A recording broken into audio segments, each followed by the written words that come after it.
Assalamu alaikum ndugu zangu waandishi wa habari na Watanzania kwa ujumla.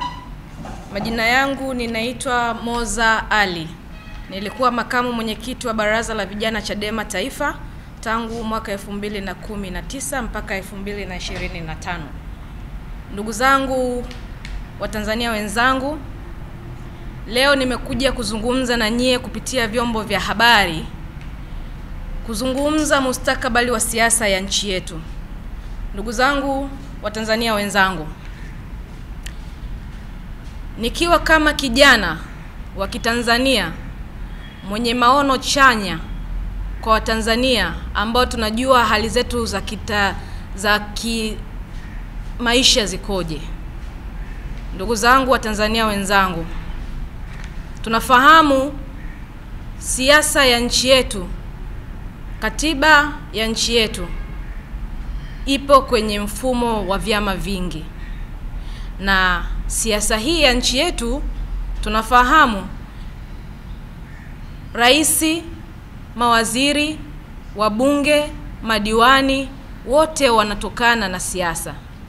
Mustakabali wa nchi yetu unatokana na siasa ambazo tuko nazo, kuanzia kwenye miundombinu, kwenye hospitali, mashule. Tukiangalia mambo mengi, hata kodi ambazo zipo kwenye nchi yetu zinatokana na siasa. Ndugu zangu Watanzania wenzangu, nimetafakari sana kwa kina. Baada ya kutoka hadharani wakati wa nyuma nikiunga msimamo wa chama wazi kwenye majukwaa na hata kwenye mitandao ya kijamii kwamba no reform, no election. Nikarudi ndani nikajifungia, nikatazama baada ya kuona kwamba chama changu ambacho kimenilea, kimenikuza, nikawa strong, nikaona kwamba ninaweza kupambana, ninaweza kujisimamia, ninaweza kuwa sauti ya Watanzania, kimekosa kunipa mbinu halisi ambayo tunakwenda kuzuia na uchaguzi.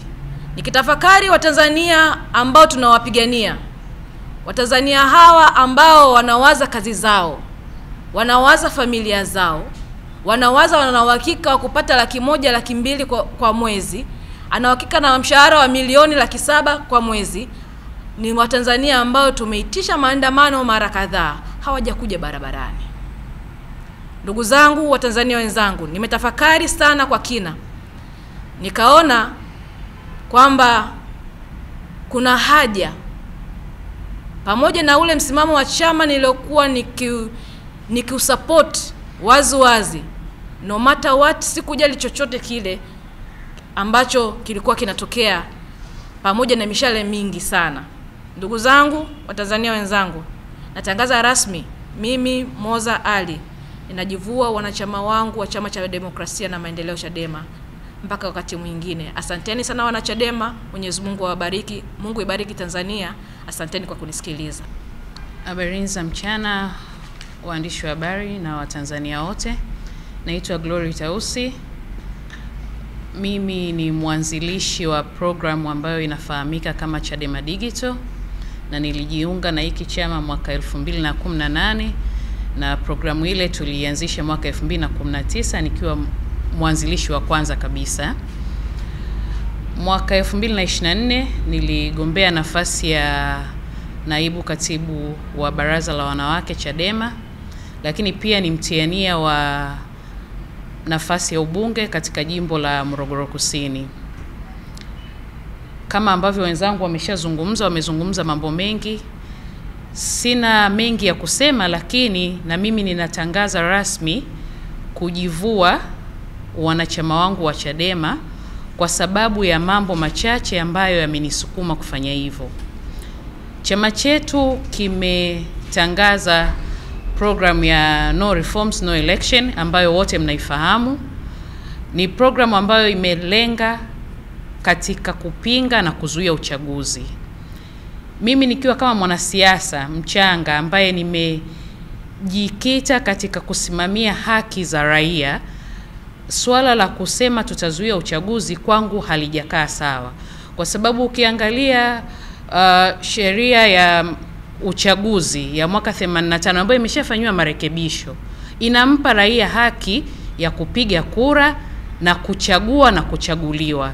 Sisi tunapokwenda kusema kwamba tunalenga kuzuia uchaguzi, tunamzuia na tunamnyima raia haki yake ya kwenda kupiga kura, kuchagua ama kuchaguliwa iwapo amekidhi sifa ya kuchaguliwa.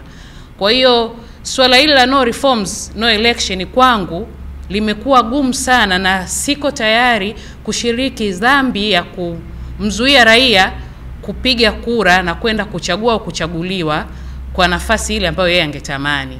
Hiyo ni moja, lakini jambo jingine ambalo limenifanya nizungumze leo na waandishi wa habari na kujivua nafasi hizi ni kutokana na mambo ambayo yanaendelea ndani ya chama chetu. Umoja, amani na demokrasia ambao tumeizoea ndani ya Chadema umepungua au umeondoka kabisa. Na hii imetukuta zaidi wale ambao tulikuwa kwenye timu ya Freeman Mbowe.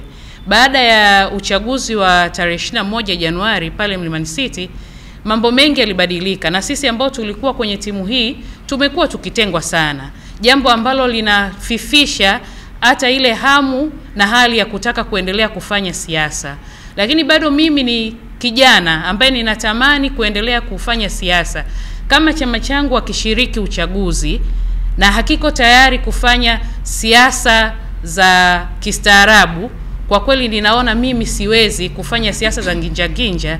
Ninaona bora nijivue wanachama huo na kuendelea na mambo mengine na kwenda chama kingine ambacho hapo baadaye pengine nitakuja kukisema, ambacho kitanipa nafasi ya mimi kufanya siasa kwa hali ambayo ninaipenda mimi. Asanteni sana.